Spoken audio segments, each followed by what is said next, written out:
Good morning kalangis, nandito naman tayo at mayroon tayong click version 3. So ang gagawin po natin dito ay kakabitan po natin to ng hazard.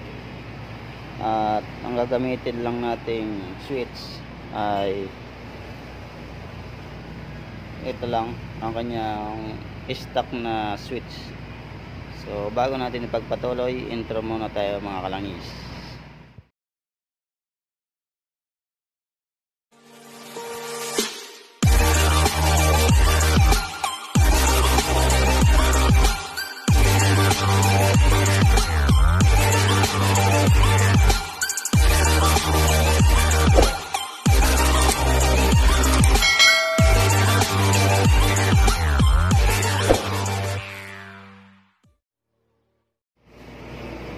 So yun na, hindi na natin patatagalin. Meron tayong pangsolda at placer relay, electrical tape, wire, saka lead ang pangsolda natin. Saka siyempre meron tayong capacitor, kaya ng number nya 1000 span at 16 volts. Tapos diode, ayan, tatlong pirasong diode. Ayan mga idol kalangis, ay ang gagamitin nating nahulog pa nga diode. Tapos ito naman yung speedometer relay na gagamitin natin. Ayan, 10 amperes 12 volts. Tapos siyempre meron tayo na itong pangbalat ng wire. So gagawin na po natin ito, ang pagkasimbol ng ating speedometer relay. So umpisa na natin mga idol ang pagsusolda natin. So dito speedometer relay, yan, ganitong tayo nya, tatlong paa sa baba, dalawang paa sa taas. Unahin natin yung capacitor natin, meron negative, ayan, yung may marking na ganyan, oh. Tapos yung maiksi yung paa. So ngayon lalagay natin to dito sa dalawa, ayan, ganyan.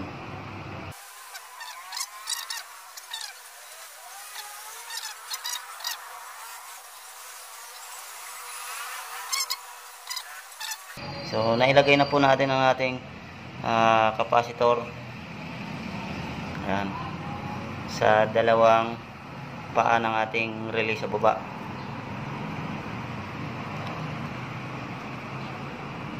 So sunod po natin dyan ay mag-aano tayo ng isang wire.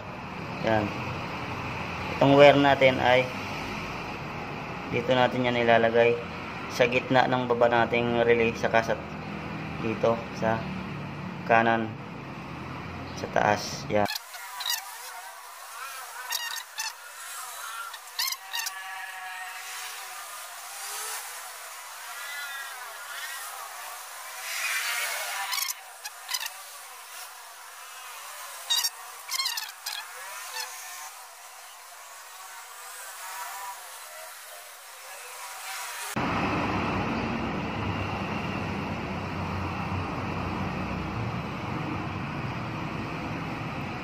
Ayan, napakapit na po natin sa gitna tsaka sa taas.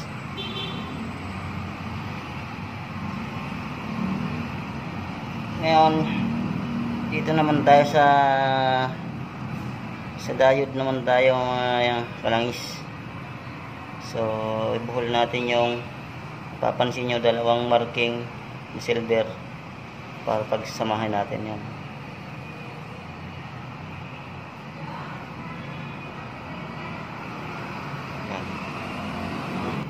So natapos na natin pagsamahin yung dalawa mga kalangis. Ito naman po ang walang marking, pagsamahin din natin.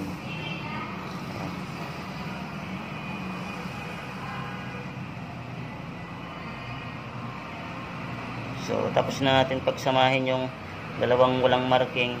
Dito naman tayo, ito may marking sa kasawala.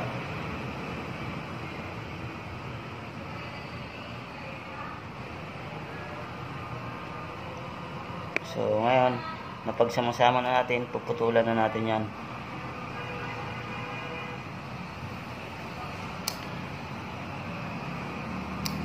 Yan. Yan. Tapos gamit kayo ng long nose. Kasi ito pong mayroong marking. Yan. Tatapat po natin siya dito sa kaliwang side ng relay natin. Tapos itong walang marking na dalawa sa gitna po, yan ang ating relay.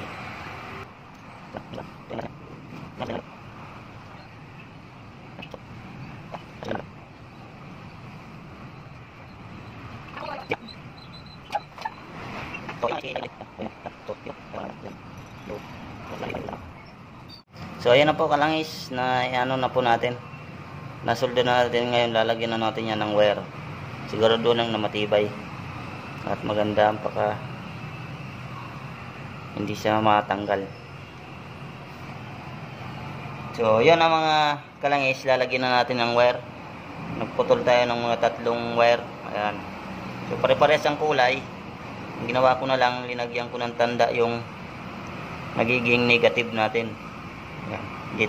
Dito natin kakabit yung negative sa kanan ng ating relay sa baba. So susoldahin na natin.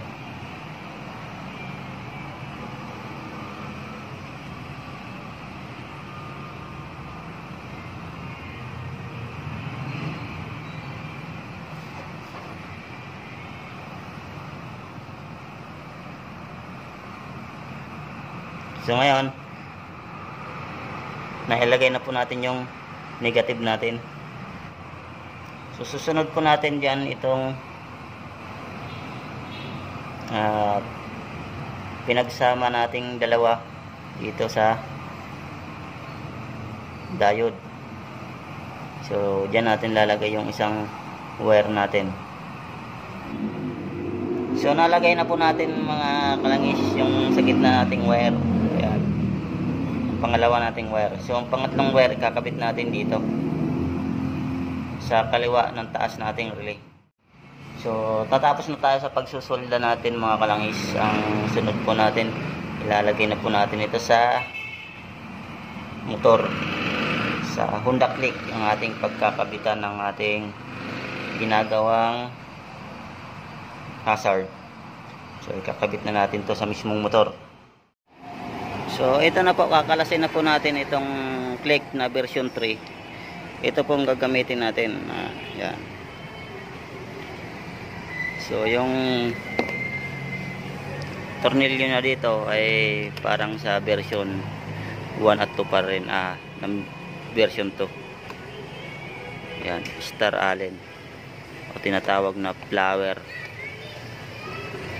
So kakalasin ko lang ito mga idol. So ito na po mga kalangis, natanggal na po natin yung dalawang tornilyo niya dyan. So dito naman ay gagamit po tayo ng ito, at dito gagamit din tayo dyan ito para sa pagkaklas natin. So susungkitin nyo lang yun dito bilaan. So wala tayong taghawak, kaya sungkitin ko lang muna. So ito na, tatanggalin na natin. Ayan na siya. So ngayon hahanapin natin yung wire dito at babalatan ko na, ipapakita ko na sa inyo yung mga pagkakabitan nating wire. So yun mga kalangis, naikabit na po natin ito yung tinandaan nating negative natin, kinabit natin sa green. Saka yung dalawa kahit magkabaliktad yan, dito yan sa light blue at sa kulay orange. Tapos naikabit na po natin yung relay. Bago na yung relay nyan, hindi natin na ipakita sa inyo mga kalangis. So ngayon titisting na natin yung hazard nya kung gagana. So si Boy Robos nandito, walang biyahe. Hindi ako, hindi nagana. So kaliwa tayo, putay na, wala pa pala. Ginagawa mo. yun natin yung ignition. Ayan. kusina. So, kaliwa. Tapos, diretso tayo sa kanan. Ayan, nag-hazard na po siya mga idol. Kapag pinindot natin yan, patay. Kapag pinunta natin sa kanan, signal light na yan. Tapos, kinaliwa natin, hindi siya magagana doon. Baliktad nung ginawa natin kay Boy Robos. Sa kanya sa pakanan, ito pakaliwa naman. So doon lang yon, ito nagkabaliktad lang yan, pero okay lang naman yan kahit baliktaran yan yan, signal yan. Boy Robos, signal mo nga sa kanan. Ayun, hazard siya mga idol. Hazard sa kanan, patay mo na. Sa kanan, ito, nakalangis. O yan. Ay, kakaliwa So natin kaliwa. kalangis. Ayan, hazard. Hazard. Yun. Ayos mga idol. Alright, kalangis. Tapos na natin ikabit yung hazard. At ito, una natin yung ignition. Start natin. Ayan. Tapos hazard natin. Signal sa kaliwa, diretso sa kanan, hazard yan. Ayan. So, yun. Sa nagtanong pala doon sa ating comment ay kung pasok ito sa LTO, pasok naman siya.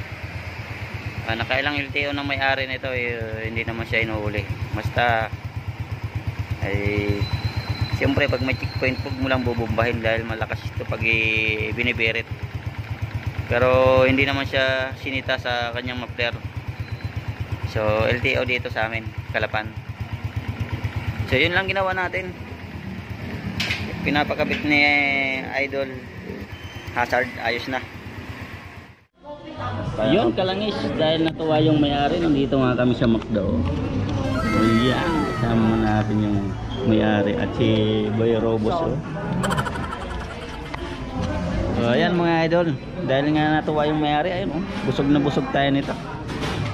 So ayan, tatanungin natin yung may-ari tungkol sa muffler niya kung pasok sa LTO. Mga kalangis, okay naman yung muffler, pasok sa LTO. Basta pagka nagparestro kayo, kailangan yung yung tambot sa inyo ay nakakabit. Diyan ang nakakabit dun sa mga idol. Oh, hazard mo rin yan sa'yo, hazard. Yun. Ayan, dalawa nakapang hazard mga idol, oh. Ayos.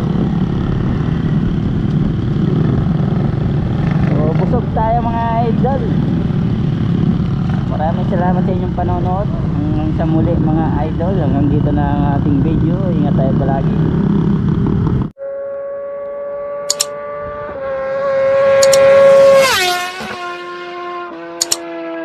Thank you for watching my video.